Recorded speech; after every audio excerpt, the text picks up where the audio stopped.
কাগজের নৌকো দিয়ে যেমন নদী পার হওয়া যায় না, তেমনি পরিশ্রম ছাড়া সফলতা পাওয়া যায়। একটা কথা কি জানো, যদি রাবণ না থাকতো হয়তো রাবণকে কেউ চিনতে পারত না। তেমনি জীবনে ব্যর্থতা থাকলে নাকে সফলতা পাওয়া যেত না, ব্যর্থতার পিছনে লুকিয়ে আছে সফলতা। সমুদ্রের কিনারায় দাঁড়িয়ে সমুদ্রের জলকে যেমন মাপা যায় না, তেমনি কিছু বিষয় অপরিমেয়, অতলস্পর্শী। পাহাড়ের কিনারায় দাঁড়িয়ে পাহাড়ের উচ্চতাকে মাপা যায় না। জীবন যত জটিল হবে, সফলতা পাওয়া কত কঠিন হবে তার জন্য ভয় পেও না। জীবনে হার মেনে নেওয়াটা খুব সহজ, আর যে তার জন্য চায় মনোবল। জীবনে হাসি মুখে সবকিছু কষ্ট স্বীকার করতে হবে।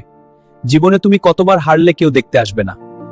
ভিডিওটি যদি ভালো লেগে থাকে অবশ্যই প্রশান্ত সাহা মোটিভেশন চ্যানেলটি সাবস্ক্রাইব করতে ভুলবেন না। আবার চলে আসছি নতুন ভিডিও নিয়ে, বেল আইকনটা অবশ্যই টিপে রাখো। কমেন্ট সেকশনটা অন আছে, অবশ্যই কমেন্ট করো কেমন লাগলো তোমাকে। পাশে থাকছি আমি প্রশান্ত। কমেন্ট সেকশনটা অন আছে, অবশ্যই তোমাদের পাশে আছি ও পাশে থাকবো আমি তোমাদের বন্ধু প্রশান্ত।